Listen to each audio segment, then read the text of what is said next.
Hey friends, today I'm going to talk to you about Tulsi Basil. It's a very special basil. Here I have a harvest that I let go to flower, which means I did not cut it for the leaves. I let the flowers grow and dry naturally with the weather.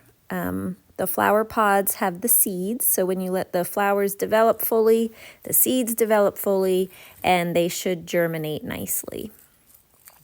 So what I'm doing is I am crumbling the leaves off of the stem and saving them. I put them in jars, and they'll store for 1 to 2 years. Make sure you store them in dry, cool, dark rooms.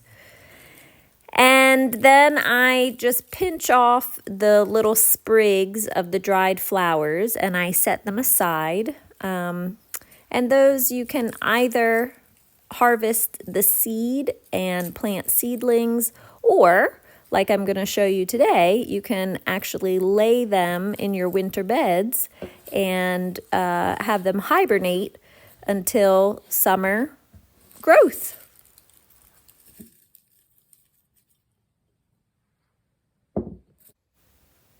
Tulsi basil is native to India. It's very unique. It's not like typical basil. It smells and tastes like bubble gum.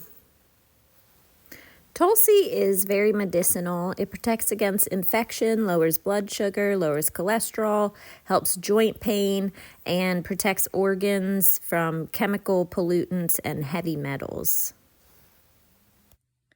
I make a jar of Tulsi tea for myself every day. Just add boiling water to the leaves.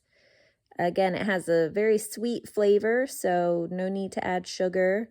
Sometimes I do add honey because honey is very nutritional. We also made what turned out to be delicious lemon cake with Tulsi in it. That was the year we camped out here at the land while I built the house. And believe it or not, we made the cake on the grill. Unbelievable. I just want to demonstrate how to collect the seeds if you did want to start seedlings indoors. Each flower has 4 pods, and there's about anywhere from 10 to 15 sets of pods on each sprig. So I'm breaking off 1 pod at a time and crumbling the dried petal between my fingers, and this allows the seeds to fall. And then I go back in and I just gently brush away the petal so that I only have the seeds. And I usually keep seeds in paper envelopes, again, dry, cool, dark room. Some seeds do find in plastic bags. I had my students calculate how many seeds are in 1 sprig, and given we did an average of 12 sets of pods on 1 sprig, there's 4 pods to each flower, 2 to 4 seeds in each pod, so you're going to get anywhere from 90 to 120 seeds off of 1 sprig.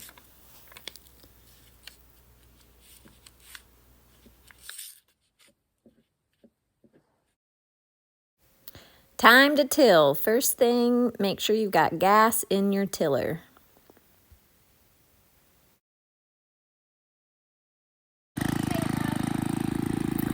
I'm using a Taz front time tiller here, which works really well.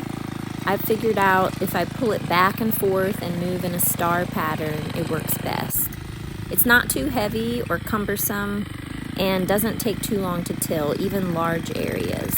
This is about a 100-foot by 4-foot row.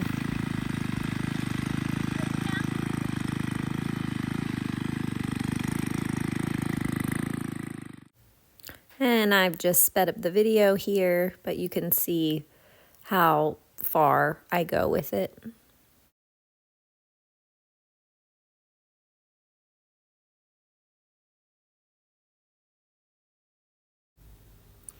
Here I just run back over the area in nice even rows, just a final lap. This evens out the soil and cleans up the edges, makes everything nice and neat.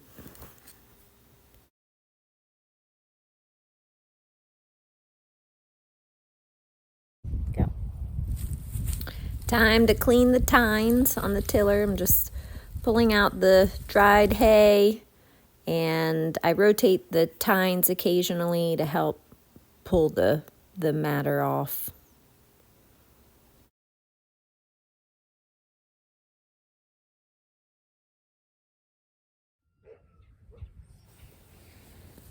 So, time to plant the dried Tulsi flowers with the seed. So I'm taking the dried plants that I pulled the leaves off of from the kitchen, and I'm just breaking the individual sprigs.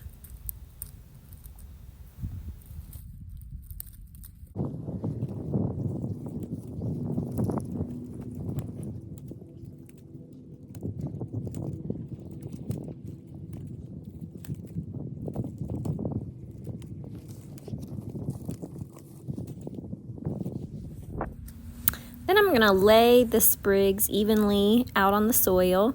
Remember, one sprig is a ton of seed, so they don't need to be densely covering, just kind of a couple, maybe every 6 inches square. And I will be tilling again in the spring, so the seed will be further dispersed when I till again. And the final step is just covering with straw. You want a nice even layer. This protects the soil, keeps in the moisture, protects the seeds from the birds, and keeps out weeds. Thank you so much for watching. Please hit the subscribe button and join me again.